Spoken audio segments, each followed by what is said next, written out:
Good evening, Bahamas. Coming up tonight on our news. The Deputy Prime Minister defends the government's gloomy assessment of the Bahamian economy. Bank of the Bahamas employees being sent home. We've got the story. Lady Hazel Butler allowed to remain in the matrimonial home of her and her late husband, Charlington Butler. Find out what was in the letter sent to her by her stepchildren. The police force geared up with body cams. We get to take a first ride out to take a look behind the scenes.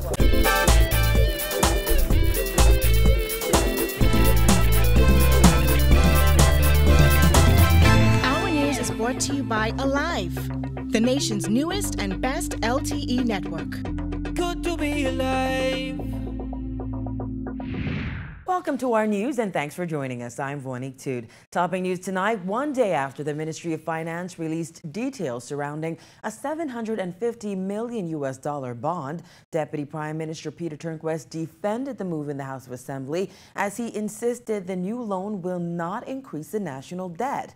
Turnquest also reiterated his claim the Minnis administration had to do what was necessary after meeting the cupboards bare. Jasmine Brown reports. During that impassioned communication, Turnquest stuck to his story, insisting the cupboards were indeed left bare by the former administration.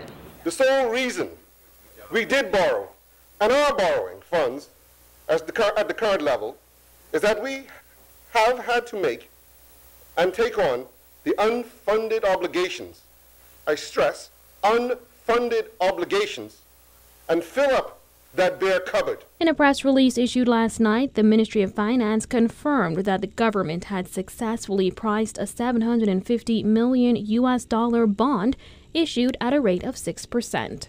Turnquest today insisted that this will not add to the country's debt and may even free up cash and give some fiscal breathing room to the cash-strapped administration. In a statement of his own issued this morning, Exuma's and Ragged Island MP Chester Cooper said the government boasts indicative interest in excess of $2.8 billion, and the bond is tangible proof that the cupboard was never bare. While Turnquest made it clear in the House that he stands by his initial assessment, he called Cooper's comments misguided and unfortunate. And so I invite the side opposite to please. We agreed that we're going to be transparent. We agreed that we're going to be honest and straightforward with the Bahamian people. There's no need to confuse the issues.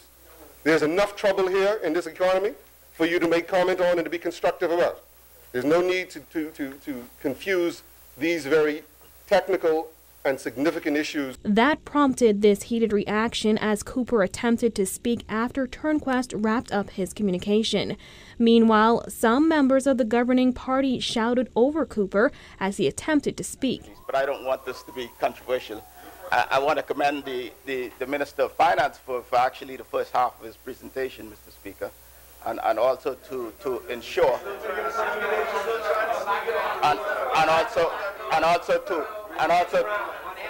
and also to ensure, Mr. Speaker, that under 3327 ENF, that I am not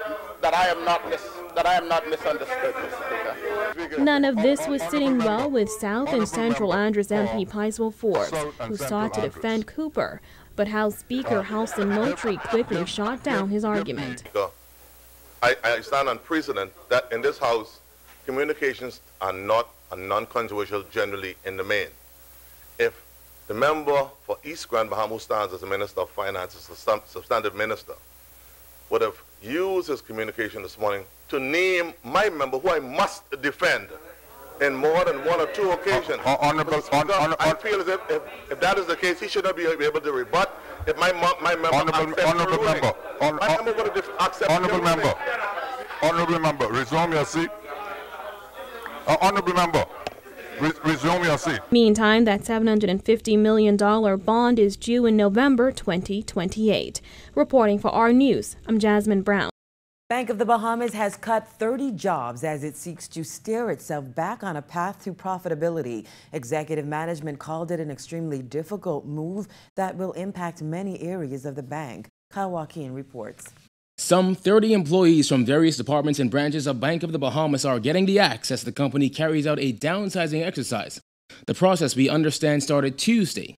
In a statement today, the bank's executive management said BOB has commenced what it called right-sizing of departments and units in a strategic move to improve operational efficiencies and get the bank back on a path to profitability. That statement reads, "These are extremely difficult decisions to make primarily because they hold implications for continued employment of members of our team and impact many areas of the bank. However, these decisions are based on careful assessment of our operations and the corporate objective of securing enhanced efficiencies. We wish to emphasize that all decisions were taken with the greatest level of diligence, care, and sensitivity." We spoke with the Minister of Finance today about the BOB issue. He said when he came into office, he actually spoke with the chairman of BOB and told him that he's free to do his job. Though the bank is government-owned, Deputy Prime Minister and Minister of Finance Peter Turnquist was not aware of the layoffs when we approached him for comment. However, you will recall that when we did our last operation with the Bank of the Bahamas and appointed this new board, we told them, we committed to them, and we committed to the Bahamian people that we will not allow politics to get involved in the operation of the bank, because we've seen where that has gotten us. The right-sizing comes just a day after the bank was quoted in the Tribune saying its shareholders were amazed at its first quarterly profit in almost 5 years. We spoke with several employees today, one of whom refused to accept their letter of termination and insisted they would head to the Department of Labor. All this comes just weeks after the bank's board decided to rationalize the bank's branch network by closing its 8 Mile Rock and Exuma branches. Labor Director Robert Farquharson told us today that his department wasn't aware of this latest round of layoffs. The finance minister says he's certain the bank took a measured approach to this move. One of the things that we don't like to accept is that sometimes you have to go back to go forward. At the Bank of the Bahamas is one of those circumstances where in order for it to have an opportunity to grow and to grow without continued support from the government of the Bahamas, it's got to do those kinds of things that an entrepreneurial institution will do in order to ensure profitability. The bank says the board and management are fully committed to returning the bank to sustainable profitability, thereby enhancing stakeholders' value. For our news, I'm Kyle Walking. The widow of the late Sir Arlington Butler, Lady Hazel Butler, will be allowed to remain in their matrimonial home despite efforts by her stepchildren to have her removed from the Eastern New Providence property. Jared Higgs was in court today and has that report. A ruling by Supreme Court Justice Cheryl Grant Thompson means that Hazel Lady Butler isn't going anywhere. The widow of the late Sir Arlington Butler fighting off efforts by her stepchildren to have her removed from the home she shared with her husband of 2 years. Sir Arlington passed away last week after a long illness. According to documents filed by Lady Butler's attorney, Ramona Farquharson Seymour, a letter was served on her client demanding that she leave the home and have no part in planning the funeral. Unfortunately, on Monday, she was served with a letter from one of her stepsons asking her to vacate the matrimonial home and that they wanted to gain entry into the matrimonial bedroom so that they could look for certain documents and papers. Needless to say, this is a very distasteful situation, and it's very difficult for Lady Butler because she's not really had an opportunity to properly grieve. They've also asked and made representations to other authorities that she not be permitted to have anything to do with the funeral arrangements. And the judge allowed. And now the judge has granted us order a declaration that she be allowed to lead the way in those funeral arrangements and the burial, the state funeral, and also that she be permitted to reside in her home, in the matrimonial home. The letter served on Lady Butler stated that the children wished to entertain family and friends in the home, gatherings the widow wouldn't be invited to attend. They further attempted to order her exit from the home to be supervised by her stepchildren, while also demanding that she hand over all bank accounts and possessions. Justice Thompson's ruling fell short of declaring Lady Butler the executrix of Sir Arlington's estate. That matter will have to be resolved by another court. Arguing for the injunction, Farquharson Seymour relied on Section 24 of the Inheritance Act that states that a surviving spouse has a right to continue to reside in the matrimonial home and not to be evicted or excluded from the house or any part thereof in which the surviving spouse was residing at the time of the said death by the personal representatives or heirs of the deceased spouse. We also heard from Lady Butler herself, who was relieved after Justice Thompson's ruling. I feel grateful. I appreciate my attorney representing me. It was just too much for me, and I'm happy we got to this place. With the protection of the court injunction, Lady Butler will look to plan her late husband's funeral, which is scheduled to be held next Friday. Reporting for our news, I'm Jared Higgs. Well, the children of Sir Arlington Butler released a statement this afternoon which reads, "Regrettably, there have been reports in the media regarding what is essentially a private family matter, as our father would have wished it to remain, and we will not engage in any back and forth spectacles, especially during this time of our bereavement. Hence, we call upon all to cease and desist from the untimely and unnecessary inquiries and other interferences and allow us to properly pay our respects to our father as we lay his earthly remains to rest with the dignity and propriety to which he was committed to during his lifetime." Outfitted with new body cams, officers of the Royal Bahamas Police Force hit the streets today in a move they hope will curb crime while boosting public confidence in law enforcement. April Sands has that story. Well, it could be considered an early Christmas gift. Just by the end of December, just about every officer will be outfitted with body cams. It's been said we behave better when we know we're being watched. But what happens when cameras are on the chests of police officers? The Royal Bahamas Police Force adopting a practice used by law enforcement around the world, outfitting officers and their vehicles with body cams. Today, we got to ride along with officers on their first ride out to test them out. And boy, were we in for a thrill. It was the first day of training for officers who sat through a quick seminar before hitting the streets. Leaving from police headquarters on East Street, we ended up passing a car accident. And while it was merely a fender bender, it led to Sergeant Price and Officer Davis spotting an unlicensed vehicle passing us by. All is well? Nobody on you, sir? Nobody that's bringing this guy just now. I only doing a favor just now. You come to the wrong time. Wait, what are we doing on you? You're riding along, man. Oh, you're riding along? You come to the wrong time? Yeah. All right. You know what's about the hospital? Before that, the judge right done in good faith. Oh, yeah, man. Give me well, but before that, good faith, you rest the dangerous drugs and legal firearms. Gentlemen, this is a simple process. Yeah, all right. Once everything's good, you good. I just know what's going on. I don't walk out? I don't walk out. Yeah, all right, then. That's all right. Yeah. And then you come the wrong time. Yeah, this is over, man. I know he is. He's cool, but. Yeah. Come got this one. This? Yeah. All together, that's it. Oh, take it out. Take it out, man. You good? Put on. Lucky for us, everyone was cooperative except when they saw our cameras, of course, recording. As we drove a bit further, we ran into two young schoolboys dressed in their uniform but far from school, standing on the corner.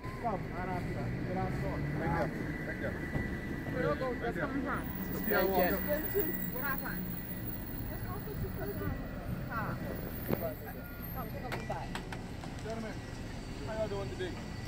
You want being selected? Number 2 boys to be searched right now by the police. That's a good thing to do. I just heard the time when you said you have to do this fire. I don't know why you went this area. The officers gave the two boys a pat search and asked why they were out of school and found out they had been suspended. Officer Davis encouraged them, though, telling them they could be using their time much wisely by preparing for the end of term exams. It's how you present yourself, you know. You're in grade senior. You're in senior. You're grade 9. You see the focus on company, what's your company.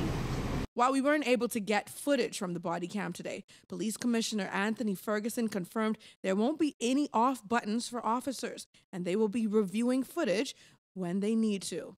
Members of the public will be pleased to know that they are truly our friends, because they know when we speak, we are speaking the facts as it is, and there'll be no doubt as to the actions of the police that are taken. And so it is my intention to, once the testing is done, we will no doubt move to acquire this practice for all of our mobile units. Reporting for our news, I'm April Sands. House of Assembly Speaker Houston Moultrie making it known that he sides with those who support a raise for members of Parliament. The truth is, politicians make colossal personal sacrifices as well as financial ones. There is an argument today that politicians knowingly signed up for the salary being offered. What is flawed about this argument is that every employee also knowingly signed up for the salary they were being offered at the time of their engagement.